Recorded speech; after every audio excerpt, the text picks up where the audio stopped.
Hi, everyone. This is SIG Scalability meeting, 22nd of June, 2023. And today we have two topics to discuss. One is related to the previous conversations we had about KubeVirt. So Ryan, do you want to start? Yeah, sure. Let me share my screen. Can you give me permission to share my screen? Yeah. Now you should have permission to share. All right, great. Okay, let me. I don't know if the doc is that I shared is in the meeting notes. I didn't pull them up, but let me just see if I can throw them in chat here if people want to follow along. You should have. Everyone should be have the ability to open this.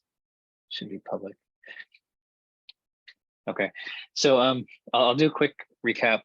So we've spoken about this a while ago. So some work we've been doing in KubeVirt is we've been working on some different ways to look at improving scalability and performance.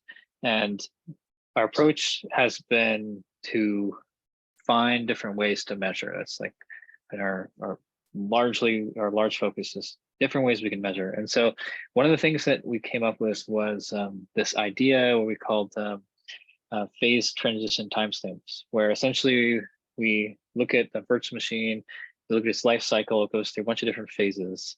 And at each of these phases, what we do is we capture a timestamp and we post it to Prometheus. We actually post it even on the object. And our goal was to, with this metric, was we wanted to actually separate the work that the Kubernetes control plane was doing from the KubeVirt control plane. And we were able to get this separation with the phases that were posted on the object. So this helps us really easily to see where things, really see that separation. It also helps us with a number of other things to really see the full end-to-end of a virtual machine and the end-to-end creation time of a virtual machine, and really every little detail that kind of went into that, from the pod being created, volumes being attached, networks being attached, everything. It showed us, where that ended up in each of the phases, and we sort of were able to break that down in different dashboards and so on. So that's sort of where this all started. So what I did was I tried to apply the same concept to core Kubernetes APIs. So that's basically the thesis here, is that so KubeVirt is really it's a cluster add-on, I guess you could call it. That's what we call it. But it's just a CRD. They're just CRDs like really any other API that has a controller that is served by the API server.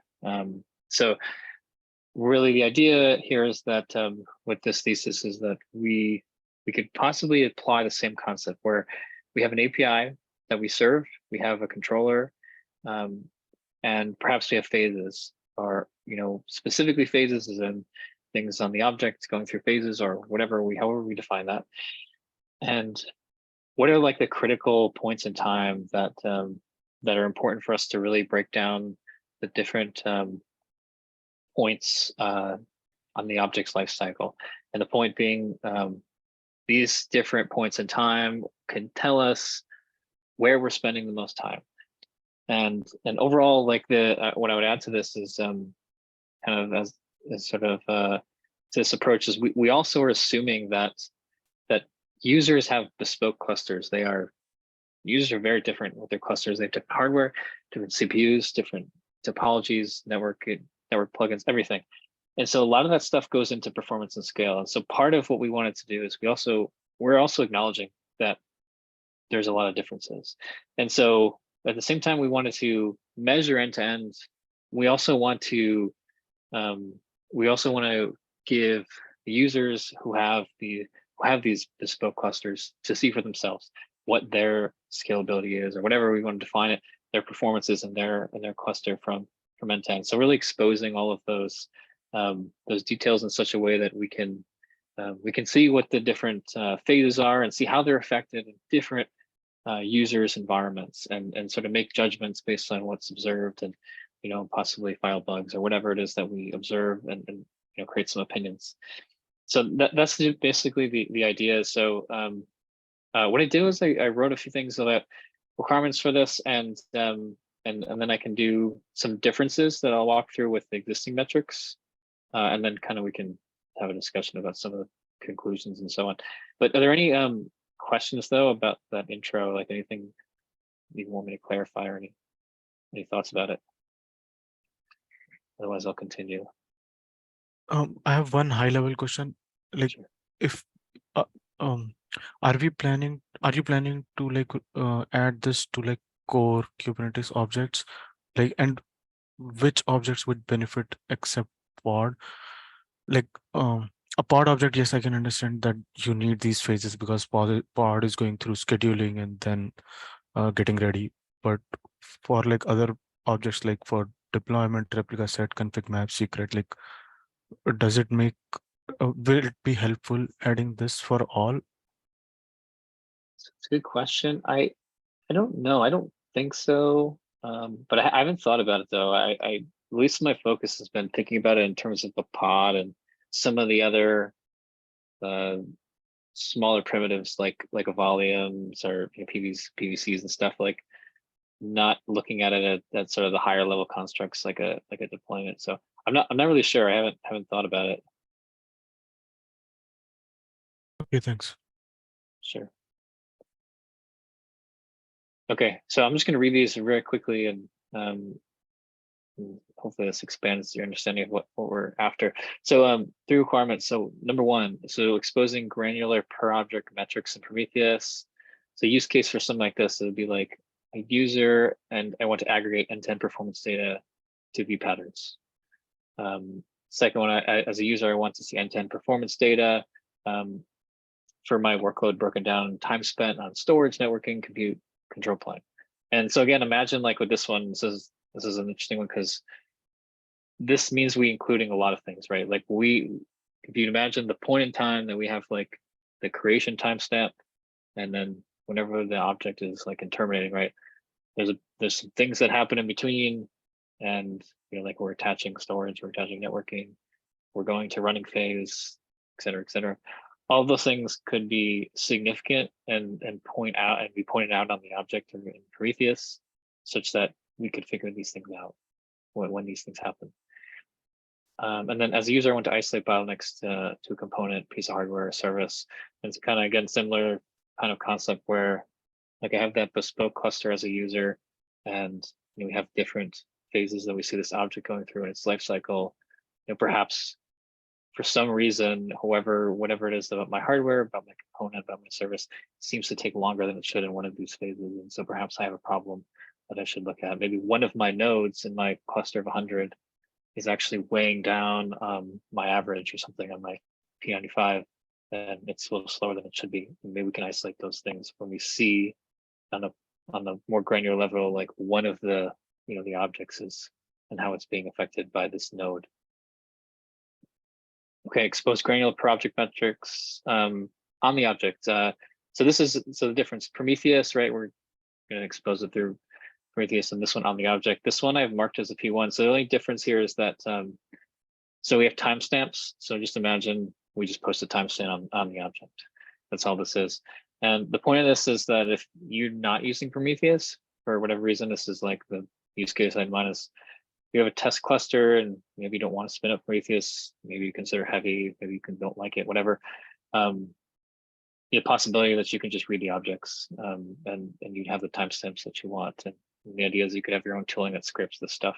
So perhaps it's a little more lightweight for whatever it is that you're looking to do. Third, bounded data structures. We don't want these things to go on forever. We don't want to just continuously post timestamps that don't make any sense and they just grow forever. So this kind of thing needs to be bounded. Whatever it is, like if in cases where it doesn't make sense because we're sort of shifting back and forth between states, we have no bound. It doesn't make sense to do this kind of thing. But so we don't want to have that. So this would be only cases where we want to have our structure bounded. Okay, all right, I'll continue on down. So I've got an example. So I talked briefly about what a phase transition timestamp in KubeVirt looks like. Here's a picture of what this ends up being. Let me zoom in a little bit so you can see this a little better. So this is I just pasted this from one of our Prometheus instances. And this is what shows, like, this is kind of what you end up with. Like, you can see that, so KubeVirt's got a bunch of phases. It's got like pending, scheduling, scheduled, and so on. So this is one of them I grabbed, and it's in a histogram, and this is how it ends up looking. And then for you to picture, this was the P1. This is what it ends up being when they get on the objects, right? We get these timestamps. They've got their own section or whatever, and we post them on the object like this. So it's just for you to imagine, like, the equivalent of all these things end up in Prometheus, and that's what they look like, and then here's what they end up looking like on the object. Okay, I'm gonna zoom out just a little bit here. Okay, so where does this go? Let's go to the existing metrics. So I looked at some of the existing metrics today, and curated the list and found some ones that I thought were pretty relevant to this discussion. So like a bunch of these, like, I think we'll focus on is actually this one here, like the pod start SLI duration. This one, duration seconds to start pod, excluding time to pull images, run into containers, measured from pod creation timestamp to when all its containers are reported as started and observed via watch. So this is really a really important metric. Like, we're isolating a certain point of time, and we're excluding the things that are sort of that we don't want. We just want to measure purely, like, what does it take to start a pod? So that makes a lot of sense. So with regards to this metric and even some of the other ones, like, since they're related, but I'm just focusing on this one. What is it like? What's the difference, like, with what I'm describing, and with what I've talked about with these transition timestamps between this SLA duration seconds and what KubeVirt is doing right now? So the thing I'd focus on is, like, looking at pod start SLI duration seconds. It captures the critical phase of the pod startup time. So, like, it's that isolated time where we say, okay, we have started the pod, and we've gotten to the point for when we're starting to watch.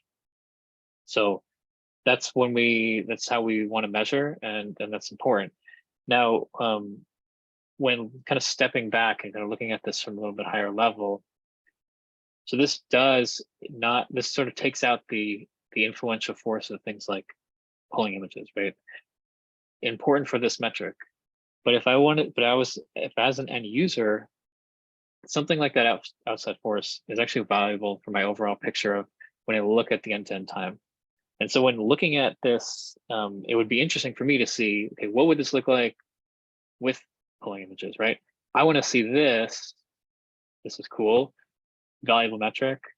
And then, but I also want to see, okay, what about, like, if we wanted to include what it took to, pull the images in there? How these different factors are influencing it. And maybe not to this level of granularity. Maybe that's not that important. That might be too granular. Maybe it's a little bit higher level than that. But the whole idea, the whole point is that there are sort of other things that could be influencing the overall end-to-end runtime or performance of my pod. And so that's the idea.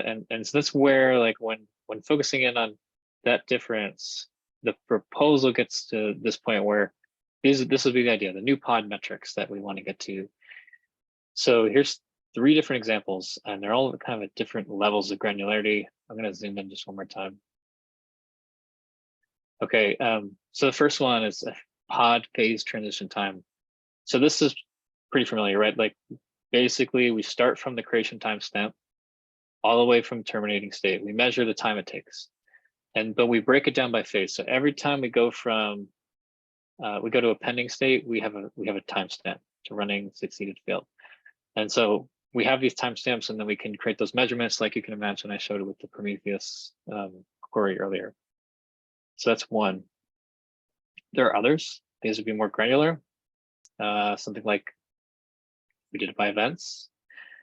We so just pulled off a few events. This is like scheduled, successful attach volume, added interface, image pulled, container created, container started, ready. So starting from creation timestamp to whatever the next one ends up being, we just have timestamps for each of these.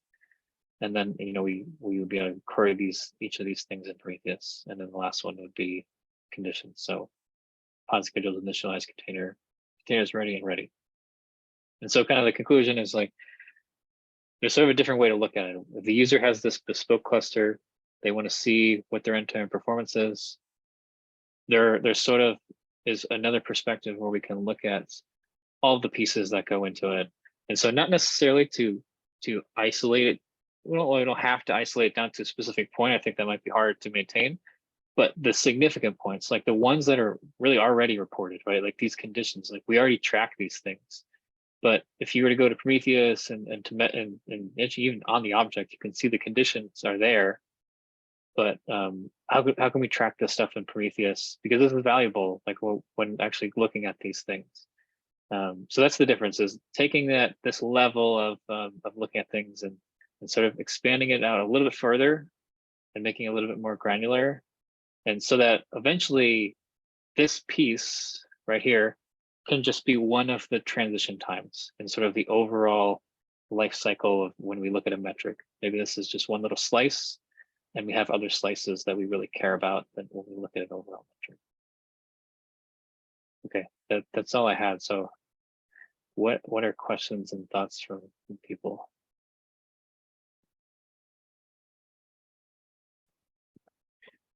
Hey, Ryan.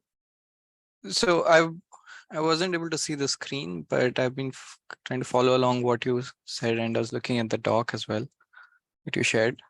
So about a month ago, I think last month, there was another presentation by, I guess, which is some student from Canada who was presenting a way to kind of capture traces for different operations happening. Right, like you kind of persist the trace to some backend, and he was kind of trying to visualize that to a tool. And here, this seems like another approach for that you're proposing here to be able to trace by using the objects itself, right? Have you thought about how? So, for instance, their approach, like you're tying all of this metadata to the object, correct? So, if the object, for example, the KubeVirt objects, those nodes are deleted, then you don't have the information anymore. Is that right? Yeah, we tie them to the object, but they will remain in Prometheus, like the information. Like if you're talking about just like the information that's on the object, then yeah, it's tied to the object, but we still hold on to the stuff in Prometheus. I see. Okay, so during the lifetime of the object, you use these events and then measure them as metrics. Yeah, report right. them as metrics even after the object is gone. Yeah. Okay. So why I'm asking this is because the way you're actually using objects to kind of convey this sort of life cycle transitions and stuff, it kind of strikes a similar note to what we did, for example, in Kubernetes with events, where something happens to any of the controllers or any action is taken, and you try to persist that using Kubernetes metadata. That is something which has caused us problems, I think, throughout the history of Kubernetes. Wojtek can speak more to this. He's been around since the start as well. And with this approach of kind of so much data about what all is happening in the cluster, if you're going to put all of that into the objects, does this scale well, or can we just kind of decouple all this telemetry and this sort of monitoring from the API? I think that was my main concern, or the main question I had. Yeah, I have the metrics on the object. Well, because we did it in KubeVirt, and so I have it as a P1 because I can totally see how, at least in like large majority of use cases, probably like 99% of them, you're going to use Prometheus. But we have them on the object because we were doing this stuff with testing, and a lot of our test tools use that stuff when we don't want to spin up for Prometheus. So we left it as an option, but I totally understand, because I mean, I can just imagine like just the JSON load that has to go with adding this stuff. So, I mean, if that's a problem, I mean, it's not, I mean, like I've marked this as P1. Like I totally understand that the object itself and Kubernetes are hard to change. So if that's No, so not realistic, then that's fine. And not to get me wrong, the Prometheus metric part I feel is really valuable. It will be very useful, like you said, even for issues, let's say for issues for production clusters, if we want to monitor, let's say. I'm just seeing like what way to integrate with Prometheus would be the best for this kind of a purpose. I think like, so maybe a little bit of background. So the metric that you mentioned before, the pod SLI startup, right, that excludes image polling, was mostly meant to be for us to kind of have reliable way of scale testing Kubernetes without relying on like the latency of pulling images. But I feel personally that what you're proposing is like natural, something that should be like, you know, the next step after the metric that we added. And as Shyam mentioned, as long as we are not like doing much more work on the API server just for the sake of having those timestamps, which I think could be possible, maybe, then I think it totally makes sense.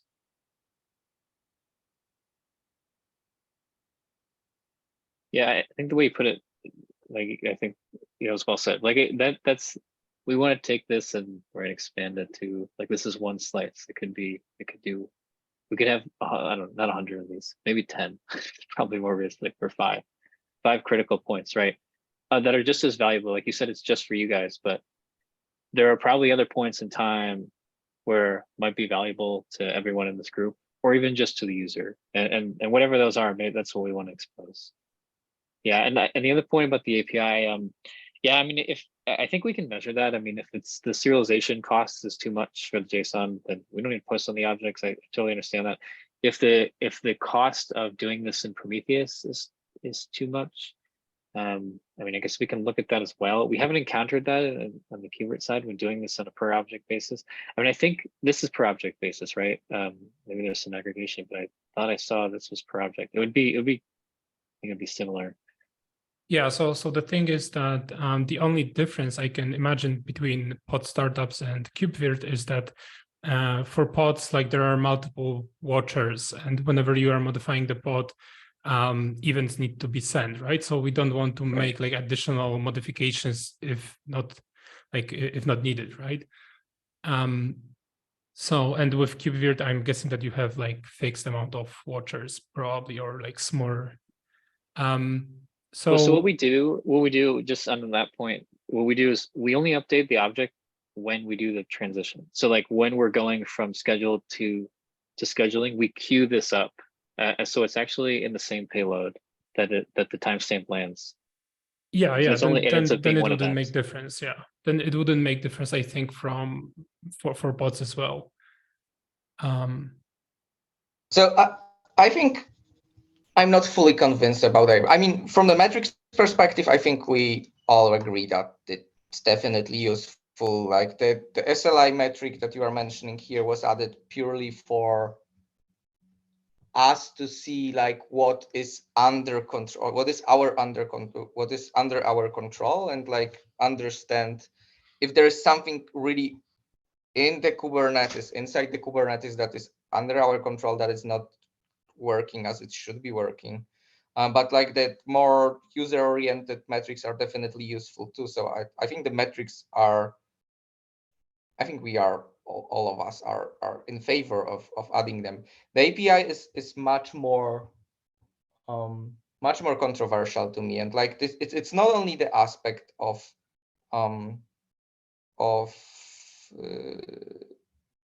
increasing the size of object or potentially increasing the number of changes, but also the API itself also. Like our API is already pretty huge, and like there are people who are looking into like the pod object or other objects, and this is yet another thing that they need to understand, and majority of them don't need it. So I'm very far from being convinced that like is something that we really want. Yeah, I think what you're saying is like I think part of my argument was that the large majority use cases is Prometheus. And then I think what you're saying is like it needs to be like the majority of cases needs to be people using the object for to be worth adding this in Kubernetes, which is not the case. Yeah, okay. Yeah, I understand that. So Just- maybe another possibility would be, for development, like you want to use it, then using just events as totally separate entity could work for your case, and it would be like, let's say, turned off by default, and you could turn it on if you want. Yeah.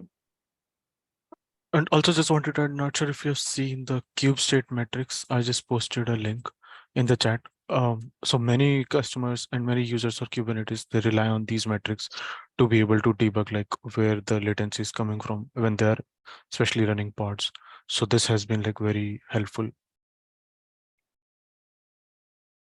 Yeah, I think Lei was actually talking about this one earlier, like even some of these.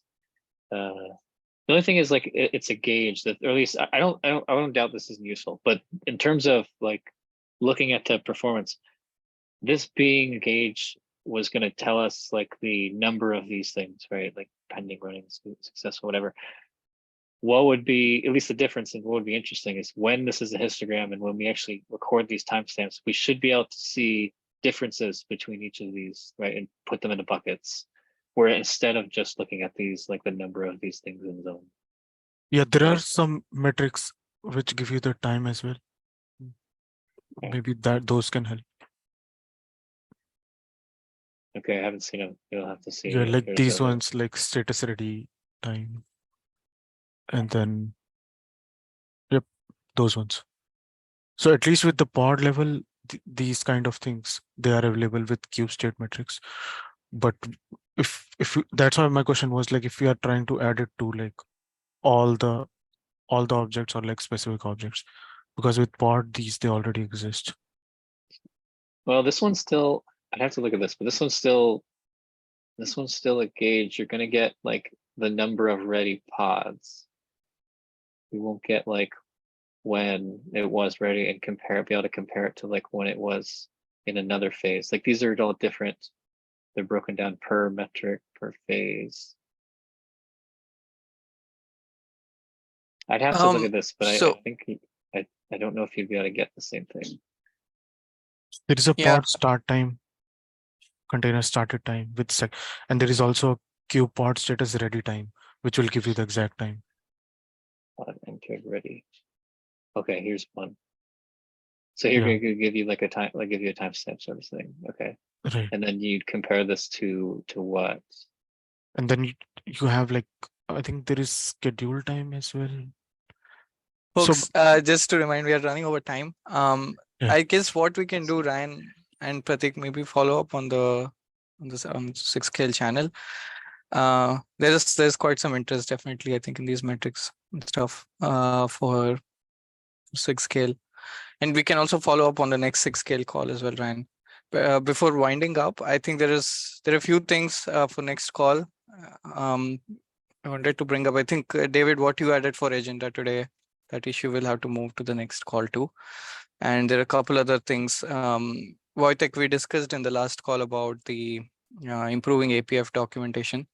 So we have someone in the team here who's going to look into that. There is some documentation we had prepared in the past around kind of using it well and like tuning it well for our customers. So I think he's going to work on porting that over. Expect an update on that by next 6scale call.